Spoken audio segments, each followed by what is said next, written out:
Hey friends, and welcome back to my channel. If you are new here, my name is Katrina. I am an Australian mum. I have two kids. I have a 2-year-old boy and a 7-month-old girl. Now, like the rest of the world, we are in lockdown, so I thought I would use this time to share with you some easy, budget-friendly 3-ingredient pasta dishes that we have tried and tasted at home. We love them. Now, if you try these at home, please let me know in the comments down below what you thought of them. Don't forget to give this video a thumbs up and consider subscribing to my channel if you can. It would mean the world to me. Now, let's get into the recipes.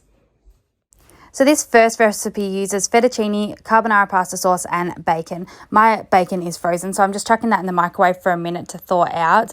And then I'm just going to break up this fettuccine in half to put in the pot just so it fits better. And also I chop mine up for my kids anyway, so it really doesn't make a difference that it's broken or not.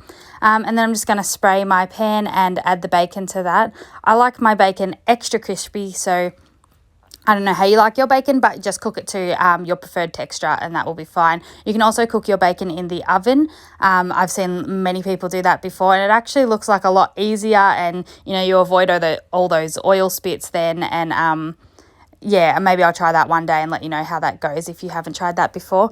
And then yeah, just make sure I mix the pasta. I don't add salt to my pot, so I do have to mix it quite a lot. And the pasta, some of the pastas actually do stick together. Is that because I don't put salt in the pot? Somebody comment below if you know that. Or is it just, am I meant to separate the pastas more before I put them in the pot?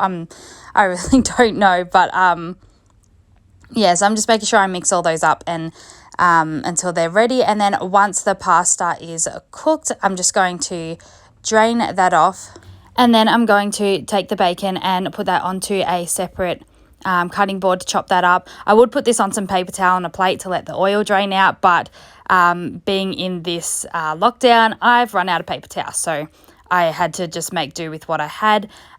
So they will be a little oilier than usual. But yeah, so I saw this hack online about this pizza cutter where you can cut your pancakes, your sandwiches and your bacon and whatever. Like, it's meant to help cut up things a lot easier. So I thought I'd give it a try, but really it did not help. Maybe it's because my chopping board was slippery. I don't know, but it took a lot longer than it would have taken if I just used a knife. But yeah, let me know if this one worked for you or not. It does definitely work better on sandwiches and pancakes, that's for sure. So maybe my bacon was just too crispy or something. So I might try it on other things, next time. See how it goes. So I just mix that in. Diced bacon would work well with this too. Might mix in a little further, but I love the bigger pieces in there. And then I just add my carbonara sauce into that and give that a mix, and that's done. Open eye, feel the waves cut through me, hypnotized by the sounds I'm breathing in. Hold tight, chemicals. The second 3-ingredient pasta dish we'll be making is penne, basil pesto and broccoli. So I've just got a pot of boiling water here that I'm going to chuck 500 grams of penne pasta into. You could use any pasta in this, but I have used the pastas that I prefer with the certain flavors. I don't know if that's everyone's opinion that pastas taste different. I swore that all pasta tasted the same when I met my partner. He's Italian and lives on pasta, but since being with him and eating lots of different pastas and pasta dishes, there is definitely, I definitely agree that there is different flavors to different pasta shapes and stuff for sure.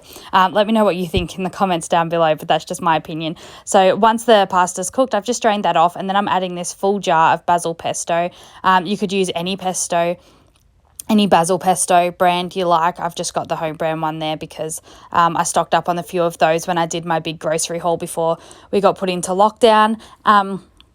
So I'm just mixing that through, and then just because I wasn't feeling very motivated to cook much tonight, I've just grabbed this microwave bag of broccoli. You could cook some on the stove or in the oven or however you like to cook your broccoli, in a steamer or something, but I've just got this tonight, and so I've just chucked that in the microwave for, I think it's 3 minutes, and then you shake the bag and then another minute or something like that. So that's really easy and quick for me tonight when I just can't be bothered cooking.